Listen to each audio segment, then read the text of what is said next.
get into it. We're back again. Just a friendly reminder, nothing said here is financial advice. This is strictly for entertainment and educational purposes. If you have a chance, make sure to check out my pinned tweet. Shout out to my partners at Binance US. No trading fees on ETH and BTC. And with that, then we can get it started. So we have LandX Finance here. Johnny's ready, probably with a whole notebook of questions. So let's just get into it. So just give us a high-level overview for somebody that's not familiar with LandX. Tell us a little bit more about your protocol, and looking sure, Jess. Thanks everybody to be here. It's Friday night, I believe, where we are, and I think Friday morning for you, but. Coffee or cocktails right now? Yeah, exactly. So LandX is a DeFi protocol that is falling into this category of real world asset protocols that are now emerging. That hopefully we'll see quite a few more sort of coming up this year. We focus on one specific asset class, which is farmland, and there are many reasons why we do that, but the bottom line is that this is a very exciting asset class that yields itself very well for this kind of a sort of DeFi mechanics and DeFi protocol that we're building, due to some of its intrinsic characteristics that we can talk about later when we dive into the protocol. But what LandX allows to achieve is it provides. So it solves a real world problem where farmers around the world are struggling to access capital that they need for productive use or for growth of their businesses. In sort of at the same time, the investors in DeFi are mostly limited to exposure to assets or digital assets that are very highly correlated with one another. So there is room and there is a demand and need for an asset that is not correlated with Bitcoin or Ethereum, be it as an individual digital primitive or as something that can be used as a collateral in DeFi space or as a yield generating asset or whichever other way, but will become sort of this Lego block in this whole DeFi ecosystem. So, and the third, I guess, party. Wait, just before you move on, just to clarify the last point and maybe simplify it a little bit for others. Sure. If you could just mute yourself so that we don't get the feedback. I was just going to ask, so what you're saying is using DeFi to leverage against real world assets versus, current crypto tokens or things like with NFT and so forth. Yeah. So when you leverage, leverage is a good and bad word. So when you leverage, you increase your risk dramatically. So if your asset that you're leveraging has high volatility, then your risk sort of grows exponentially. So if you're using an asset that has lower volatility, then your risk profile is improved. So I guess our goal is to create a range of these assets that are connected to real world, that are backed by real world assets that have this kind of slightly different volatility profile, a lot more stable and also yield bearing. But we'll sort of dive into that when we talk about the mechanics of the protocol. But I wanted just to mention about the third sort of group of people that can kind of expose themselves to the protocol is the investors into the governance token of LandX. So that's also something that we can have a chat about later. All right. Go ahead, Dale. So take everything I say with a grain of salt or a grain of wheat or a grain of soy, because I'm very bullish on LandX. We've been partnering on doing like a weekly Twitter space called Farmers Market. I had the pleasure to really like deep dive into the project. So it's just to add a little bit of color to what LandX was saying. In my opinion, what they're doing is massive. And one way that I think is massive is because when we look at the crypto market, and it's about like 1 trillion worth of total market cap, there's a tendency to think that it's just going to grow and look the same. But in my opinion, just my humble opinion, when we're looking at the crypto market, in my opinion, it's not tomorrow's crypto market. It's the rails, the infrastructure for tomorrow's crypto market, right? There was a research, I think the Chicago Business Group they estimated that there's going to be onboarding of real world assets by 2030 between 17 to 30 trillion dollars. So when we talk about real world assets, anything that TradFi measures, let's say it's bonds, even mortgages, anything that's a business document, right, including what LandX is doing, commodities, that can, and in a lot of people's views, should be brought on chain. And in my opinion, that's the real crypto market.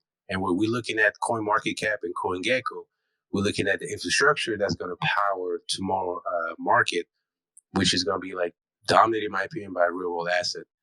And there's a few projects in that category. There's Centrifuge. Some people would include MakerDAO. There's property and real estate.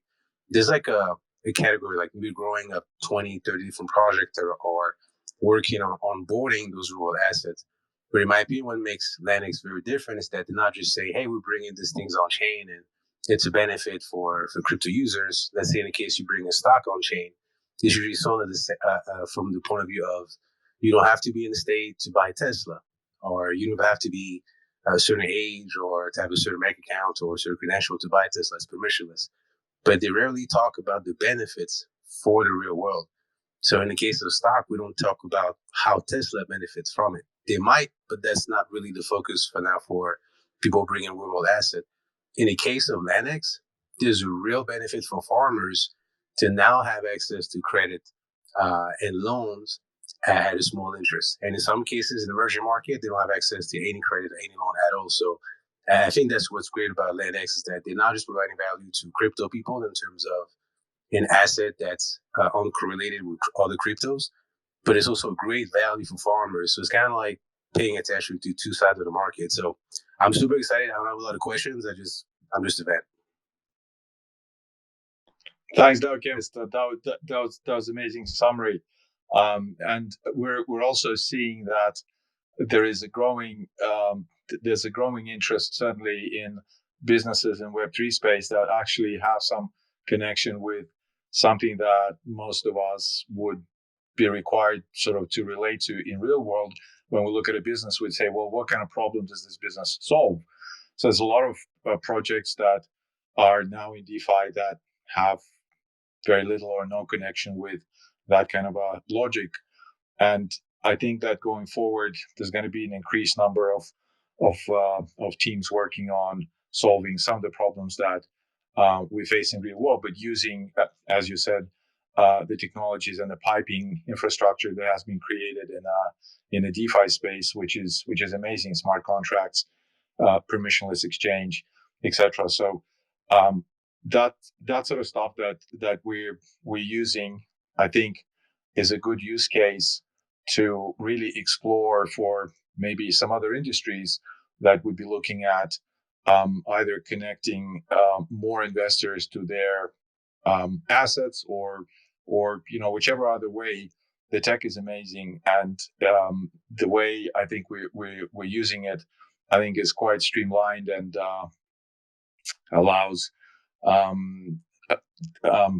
sort of get to the fundamental principle of what is it that we're doing, what kind of business we're in, and we're solving a problem of credit that the farmers in real world have, while providing the real world yield to the investors in DeFi space using decentralized permissionless infrastructure of Ethereum blockchain. So I'm happy to take the questions, of course. So Johnny. Before we get into the questions, maybe just because you might answer some of these. So tell us a little bit about some of the products that LandX offers and why you think they're currently needed in the crypto space. Sure. Yeah. So probably we have to get a little bit more technical, if you don't mind, and just go through the mechanics of the protocol, because I think it's important to sort of understand how exactly it works. And from there on, I guess we'll be able to understand better what we do. So imagine you're a farmer and you are struggling to access capital that you need to buy a tractor, for example, or to build a warehouse, storage, or to put an irrigation system into your field. Now, you're struggling because you're too small for a bank to to pay attention, but you're also are not profiled to work with the bank. If you're, let's say, you're based in Mato Grosso province in Brazil, and you have, let's say, 100 hectares of farmland, you're not a very interesting target for a bank that would be interested in loaning funds to a conglomerate or big ag that has 1,000 plus hectares. Interesting thing is that about 85% of the crop is produced by farmers that have less than 200 hectares, so small to medium sized farmers, basically 85%.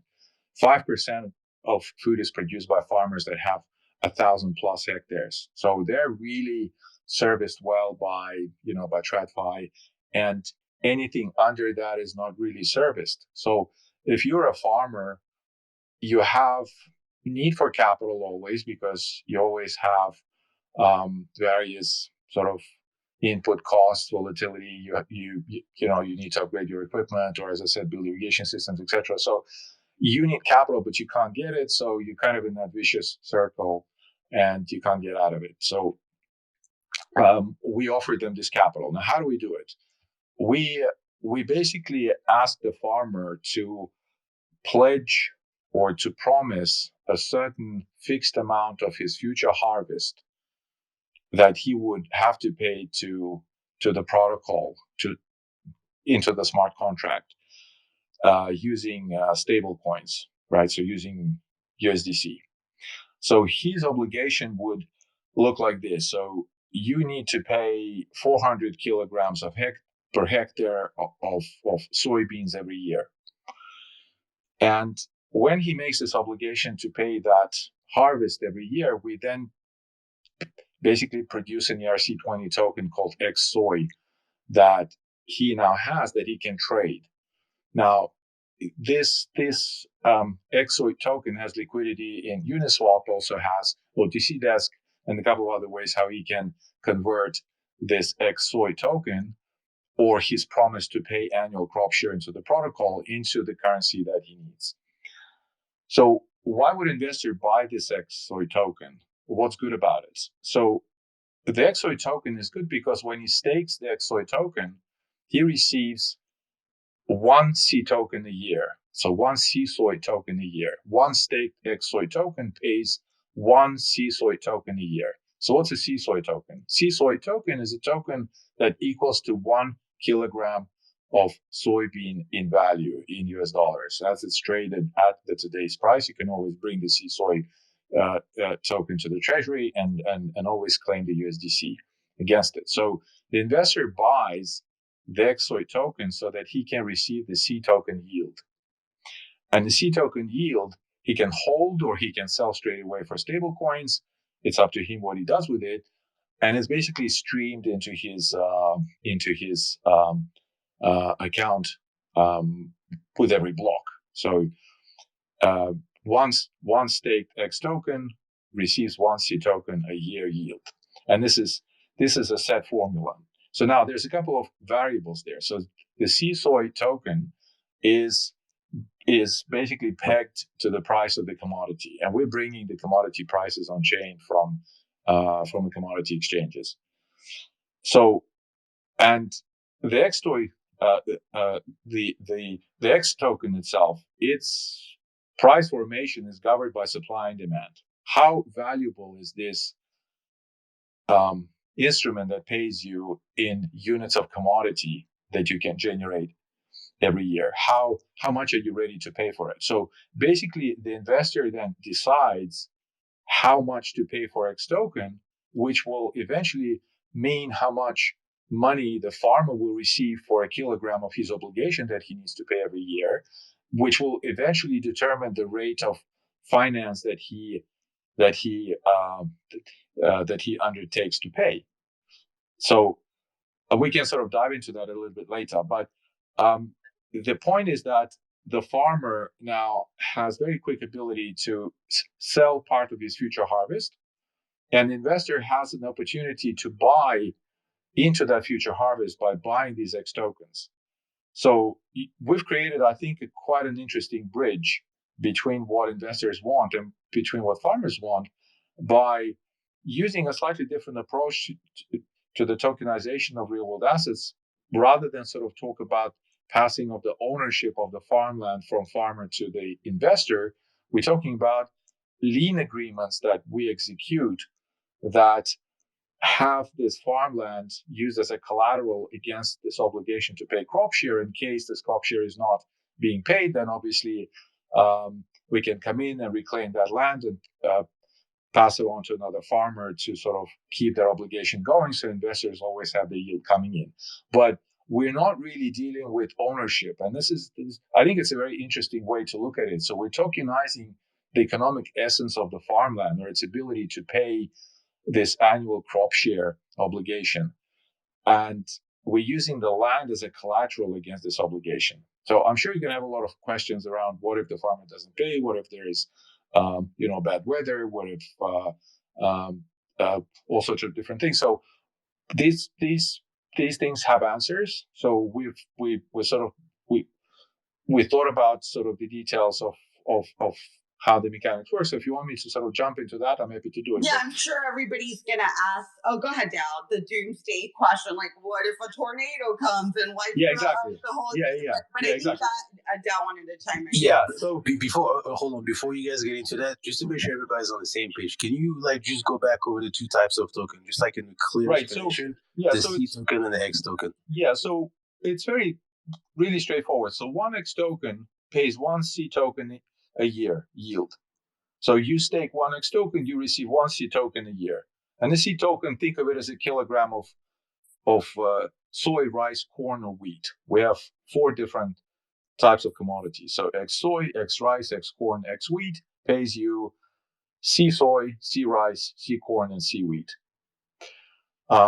And the prices are on the C tokens, they depend on the price of the commodity, really. So whatever happens with the commodity in global markets that's what the price of the C token is. So are we ready to sort of jump into the doomsday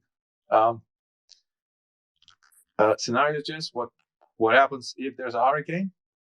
Yes, tornado. Right. The Midwest is more tornadoes. Right. Yeah. So the good thing is that the investors, when they buy the XOI tokens, they're exposing themselves to the ecosystem of all the farmlands that are committing their crop share obligation in soybeans. So it doesn't mean that they grow soybeans all the time, but it means that predominantly that farmland is used to grow soybeans. So the investors, so let's say there's a hurricane happens in Mato Grosso province, but the soybeans are not just coming from the Mato Grosso province in Brazil, they're also coming from Paraguay, from Colombia, and possibly some places in Eastern Europe. So the yield always comes in from all the farmers of that ecosystem. So all the ex-soy tokens are serviced by the soybean obligations of all the farmers around the world. So that's one. Two is the crop share obligations that are coming in to the platform are insured by the parametric crop insurance. So if there is a hurricane, if there is a weather that matches a certain characteristics that will basically mean the loss of crop in that area, then the crop share obligation of a farmer will be basically secured by this insurance and will be paid by the insurance, which is also on chain, into the smart contract. So, and the investors have the visibility of the smart contract because it's a vault that has the payments coming into it. So the investors have the visibility of the runway of how much money has been accumulated in that smart contract vault against all the outstanding C token obligations, how much USDC there is. So it's pretty cool that you can just log into the Dune dashboard and actually see how many days of yield runway have already been locked into the smart contract. And what investors want to see, of course, is that runway doesn't become shorter. So if, let's say, there are legal risks, right? So in some areas, for example, the farmers unite and say, well, we're not going to pay our crop share obligations. We'll take LandX to court and we'll start litigating our right. And of course, we have an answer for that as well. So when these X tokens are being minted first against this obligation to pay crop share, we withhold 12 months of crop share obligation payments in these X tokens, and we hold them in another smart contract. And we also require farmers to prepay the 12 months crop share rent into the rental foundation.sol smart contract, and that means that we have effectively 24 months runway of prepaid crop share before the investors will start feeling any pain if there is no money coming in. So that gives us basically 24 months to then exercise our legal right to reclaim that land and our lien agreements to reclaim our land and pass this land over to another farmer that would honor this obligation to pay crop share. So that's the second sort of security measure. And the most important one, I think, is the one that is called maximum allowable crop share. And that's a parameter that LandX DAO is voting on that basically determines the risk that LandX has against the collateral of the farmland that it holds. So in other words, the farmer cannot tokenize more than a certain amount of his harvest because obviously he wants to tokenize, let's say, 80% of his harvest. So if he's got 4 tons of wheat per hectare a year, he wants to tokenize maybe 3,000 kilograms of wheat per year. But that's not going to happen because that will mean that he's going to receive a lot of X wheat tokens to sell, but his motivation to keep farming and paying crop share to the protocol will be dramatically reduced. So we established this maximum allowable crop share at the level of approximately 10% of his average 5-year harvest. So if he's growing 4 tons of wheat per hectare, his obligation would maximum be 400 kilograms of wheat. And he's going to get for every hectare of his land 400 X tokens. So if he's got 100 hectares, he's going to get 40,000 X tokens. One X token could have a certain price, let's say $8. So he's going to be able to capitalize 320,000 US dollars relatively quickly. So we're aiming at 48-hour turnaround time, and realize that 320,000 US dollars that he can now use to to buy equipment or to build irrigation system or a warehouse or to buy neighboring farmland. So can I ask a question, LandX? Go ahead. Just a general question, then we'll get to some of the hands. How are you building relationship with these farmers, or how did you create this community of farmers participating in the ecosystem? Right, Jess. So it's a good question because when we started, we thought that we're gonna get some farmland and some agricultural guys on board, and we had quite a few prominent international level sort of financial consultants that were working in the big ag industry, and we thought that we're going to go down this way, and we really hit a snag because the guys didn't understand DeFi at all. They had all the connections they could have in the in the agricultural industry, but they didn't really understand DeFi. So that didn't work. So we had to rethink that approach, and we've introduced a layer of entities between the protocol and the farmers. They're called validators. They could be called agents, or we had some advice to call them something else because obviously in Web3 the validator has a specific meaning. But I think we want to keep that word. So the validator is someone between LandX protocol and the farmer who builds a relationship with the farmer but understands the protocol. And we started getting these people from the DeFi space that we're in, either from Twitter spaces like that, or the conferences, meetups that we had. And if a person understands DeFi and gets the LandX concept, then he would always find somebody in his network of connections who is either a farmer himself or has known a co-op or something else. And we went down this way, and we rapidly managed to increase our outreach to probably now 16 countries from Europe, Southeast Asia, Latin America, Africa. We have very interesting discussions with validators in Tanzania, Kenya, Nigeria, Zimbabwe. We've got people in Eastern Europe, in Lithuania, Estonia, Latvia, Any Slovenia. who do coffee? Coffee. Fun fact: coffee is the second most traded commodity in the world. Just we had. I mean, when we released our first white paper, coffee was there, and it was probably one of the most difficult decisions for us. There are so many. There's palm oil. There's coffee. There's a ton of things that we could do, and we had to narrow things down to 4 commodities and really cut it off there, because once you go into coffee, the coffee plantation has a different value formation. So the coffee plant lives for 50 years, and you need to constantly replenish them.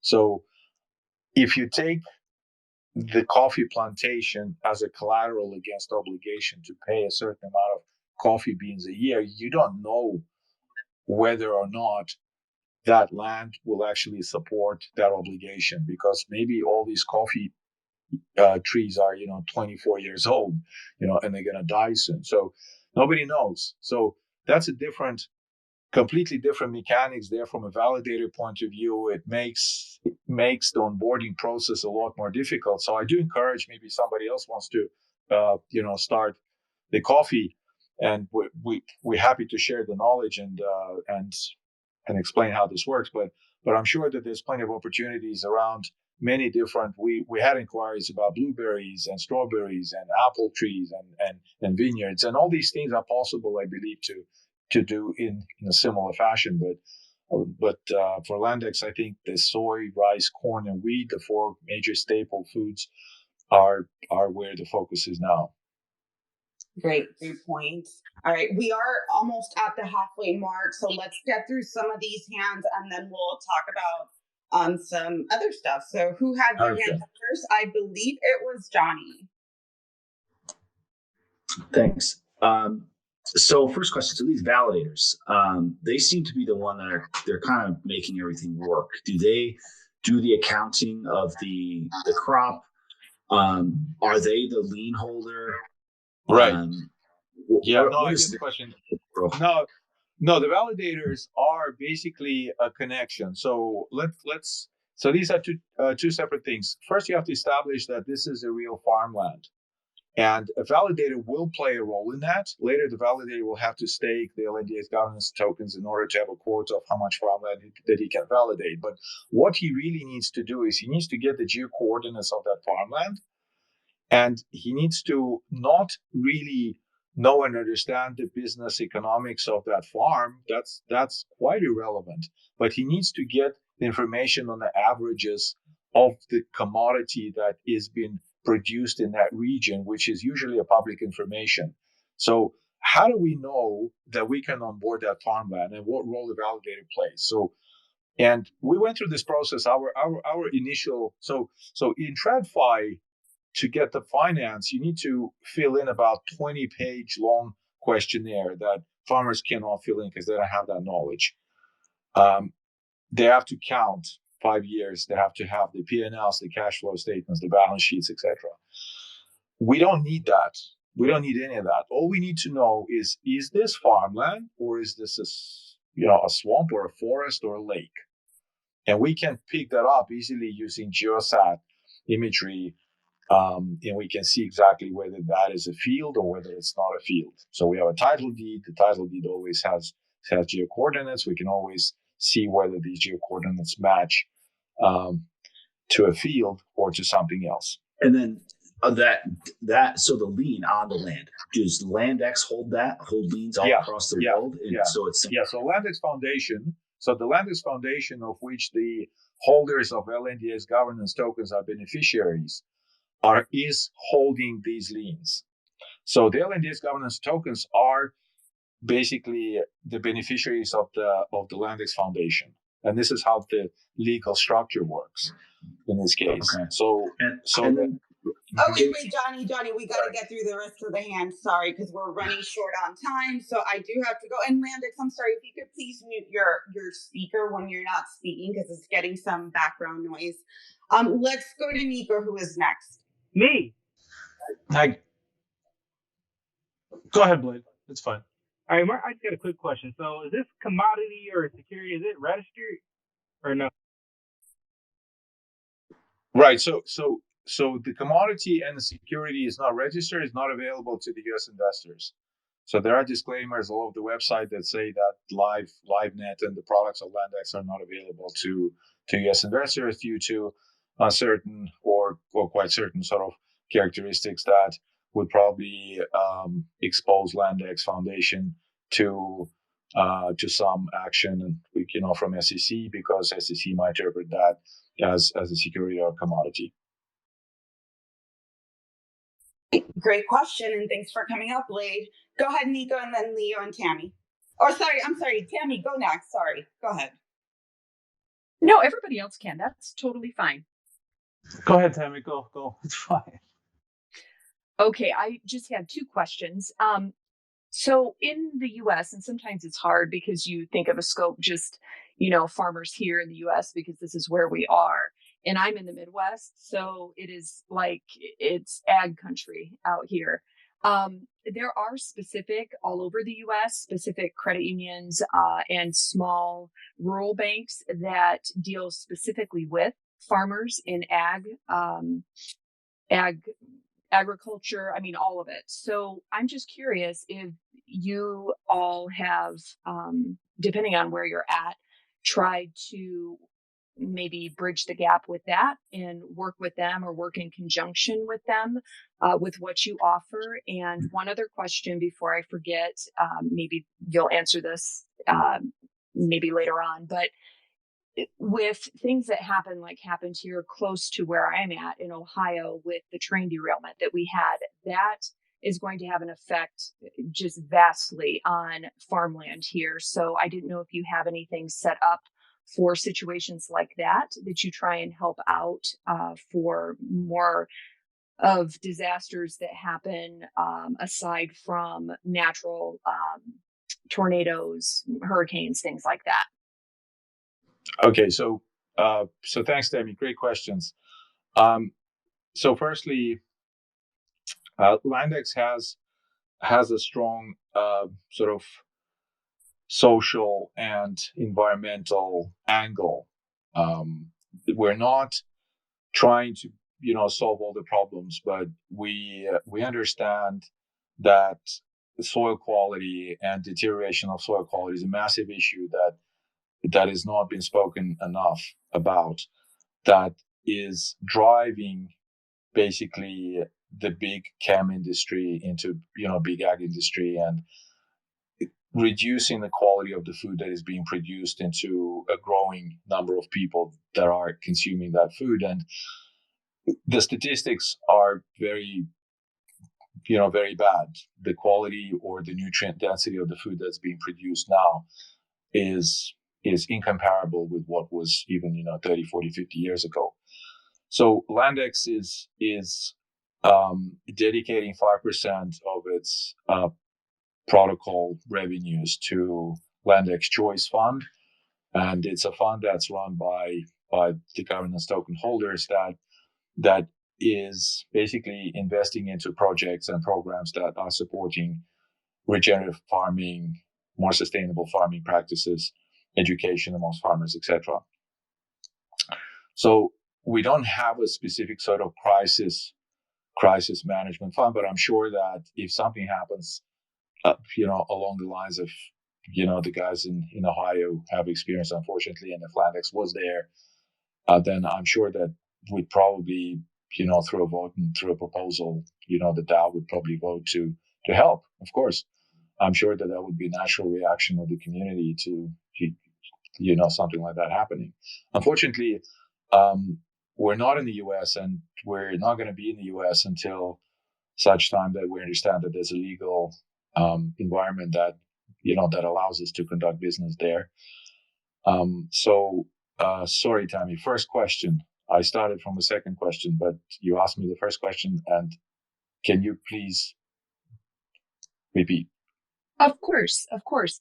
I was just saying here in the U.S., we have specific credit unions, Right. rural banks, smaller financial institutions that deal specifically with ag and farmers. Right. So I was just curious if there's any talk about bridging a gap to try and work with them as well. I'm not sure. Yeah. To kind of So bridge the gap. so I hope. Yeah. So I hope, because the U.S. is now not on the sort of on the map. We do have a similar situation in EU, and we're talking to, for example, in Bulgaria, which is a very interesting market, very fragmented, small farmers, literally thousands of small farmers, and there is a company that we are now in discussion with. They have a crypto license and they have the financial services license, so they can provide financial loans to these farmers. So they would be using LandX as a sort of back-end capital provider that is sort of channeling the capital from investors in Web3 space through this regulated framework of relationship that they have with the farmers. But the fundamental principle will still be the same. The farmer will pay his crop share obligations in kilograms of commodity that has been nominated on this lien agreement. And LandX will hold the lien over that farmland and provide the capital that would be channeled from the investors into X tokens.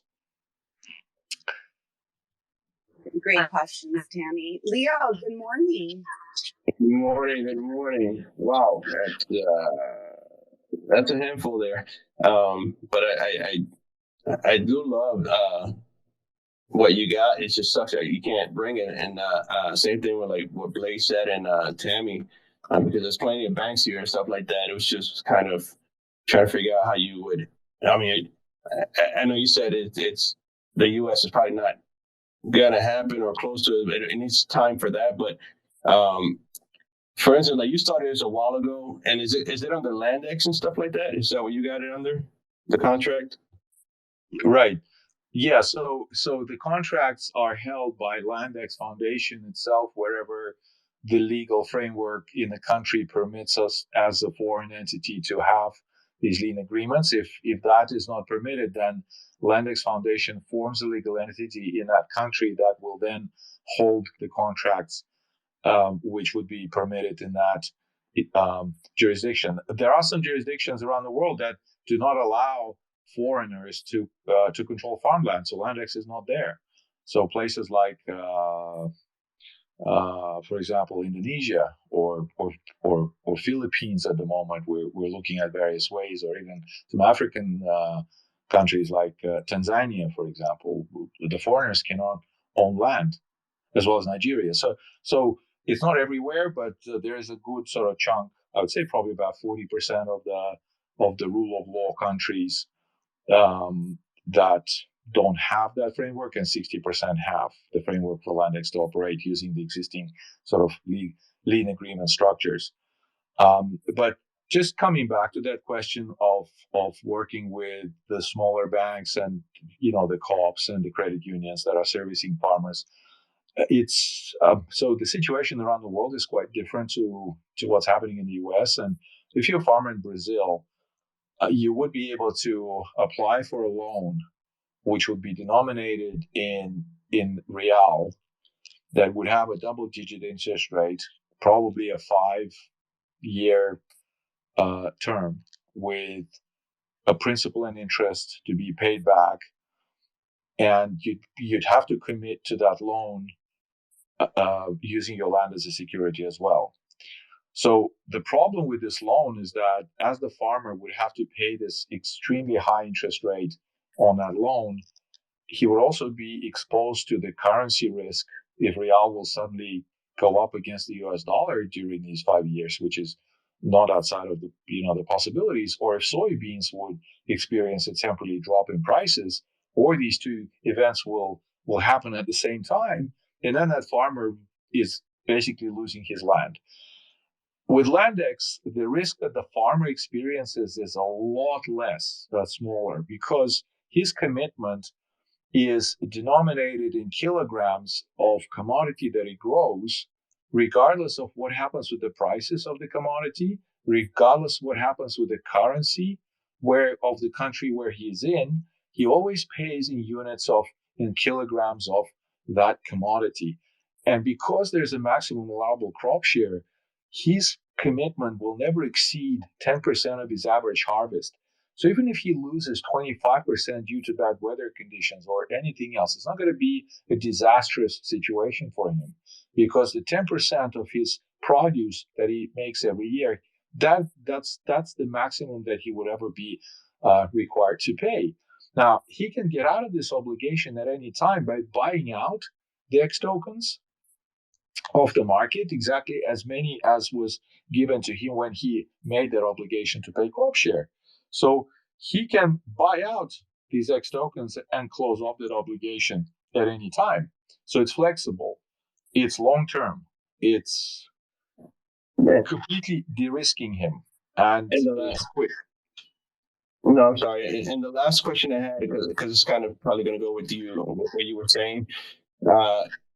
Okay, I'm a farmer. I'm going to get you, but you just said it's really not much liability. But if the farmer was to default and stuff like that, like how would you, I mean, how do you get those contracts, or how do you mend with the land or stuff like that? How does that happen for you? Right. So we haven't litigated anything anywhere yet, of course, because the platform hasn't been launched. But the structure of these lien agreements follows the traditional mortgage structure that has been used around the world for many centuries.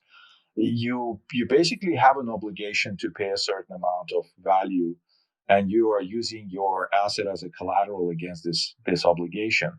So that's sort of a very sort of straightforward legal structure is what we're relying on.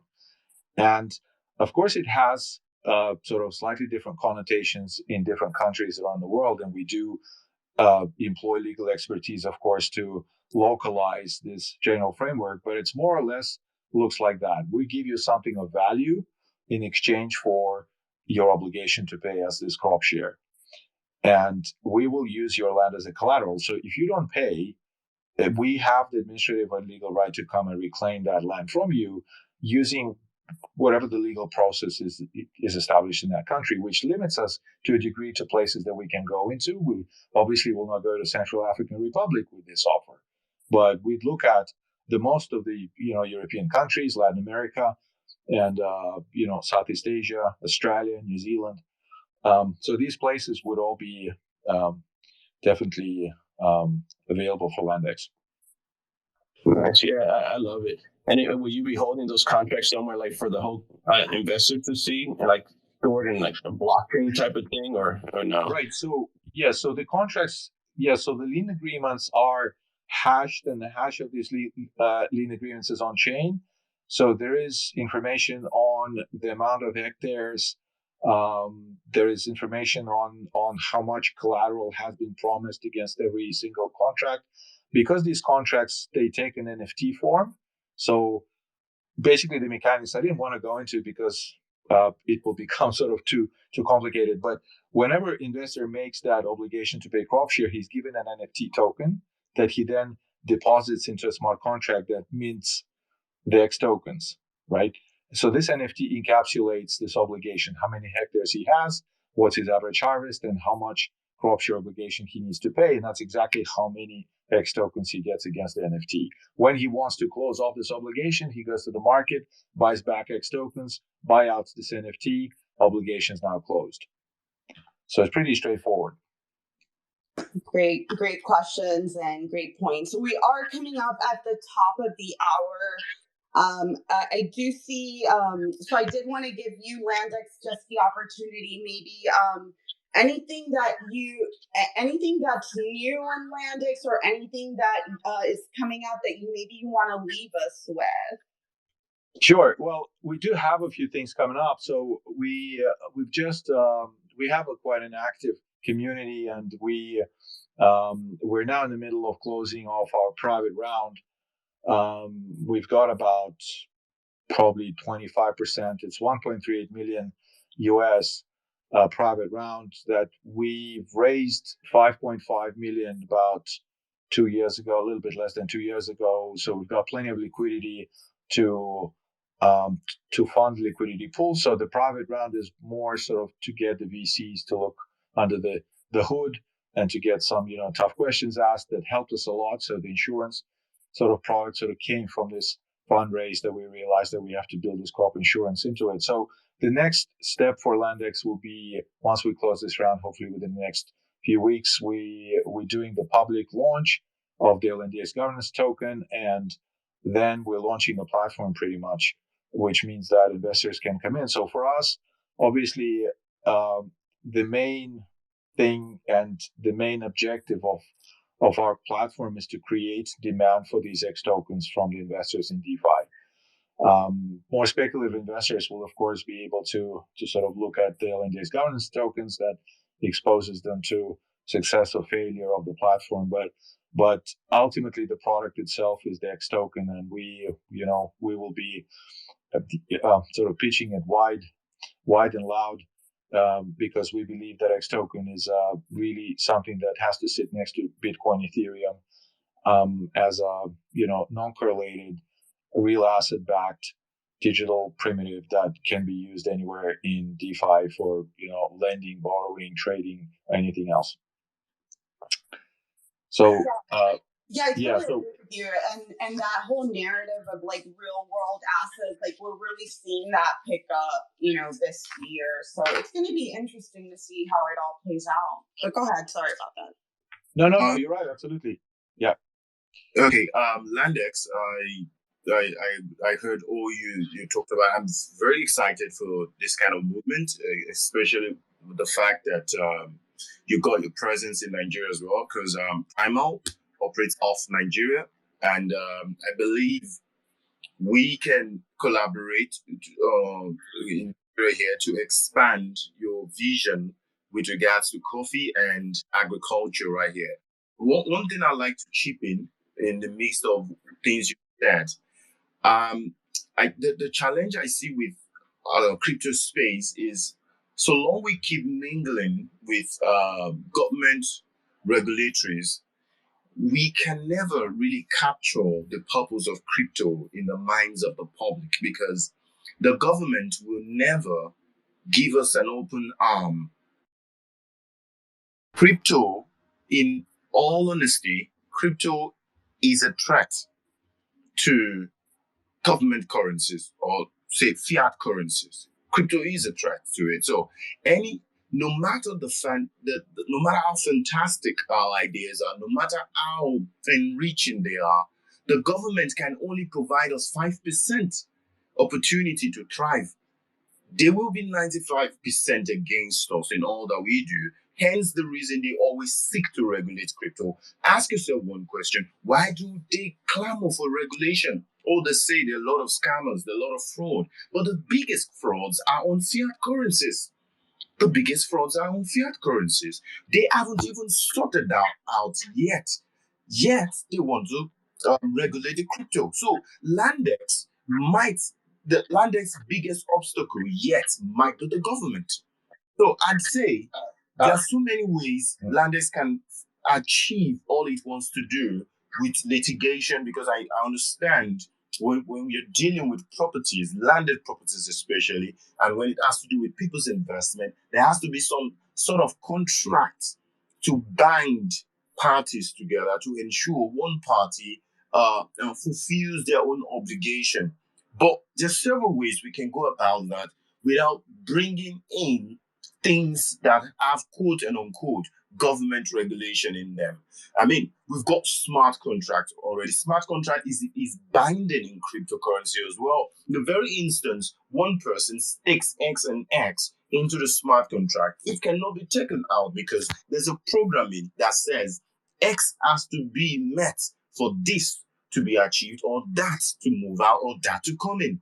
If we can take a full advantage of the technology we've got in the blockchain and collaborate with one another, like LandX collaborating with another cryptocurrency, says, okay, this is what we've got to do. This is the vision we got. This is the plan we've lined out to achieve this. What is the technology you have available on your blockchain that we can leverage on to ensure we are able to achieve this. Because in the end, LandX shouldn't just be about people using NFT and a bit of tokenization to get agriculture saturated. It should be about adoption of cryptocurrency by LandX.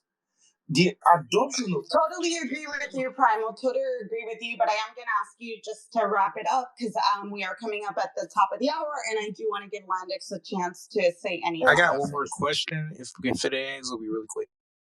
Okay, that's fine. So I'm just going to wrap it up. I'll say, LandX, there's so much we all in the crypto space we can do together to achieve our vision. That way, we can stand strong and still be what we intend to be using crypto. So we can collaborate probably after this space. We can have a different talk. So let me just wrap it up there. Thank you. But yeah, LandX, any last comments or anything you want to leave us with? Look, I guess what I wanted to share, and thanks Jess and everybody and all the speakers as well, and for all the questions. I think we're at the point, I think, in this whole Web3 space journey where we're gonna start hearing a lot more stories that are connecting problems in real world with solutions in the DeFi space. So we appreciate everybody's support, of course, in that journey. And if you feel like you want to reach out to us with with something that is business related or any questions, we do have quite an active community on Discord and on Twitter as well. So thanks very much, and was very, very happy to be here today. Thanks, LandX. We appreciate you coming. We're still going to keep it going. We're just going to talk about what's been happening in crypto and NFTs, but we do appreciate you stopping by. And I know you're active in DAO spaces on Wednesdays, so make sure to check that out. You can check out the pinned tweet and also give them a follow if you're interested in learning more. But yeah, we do appreciate you coming by. Thanks very much. I'll hang around if you don't mind. Yeah, of course. You're more than welcome to hang around.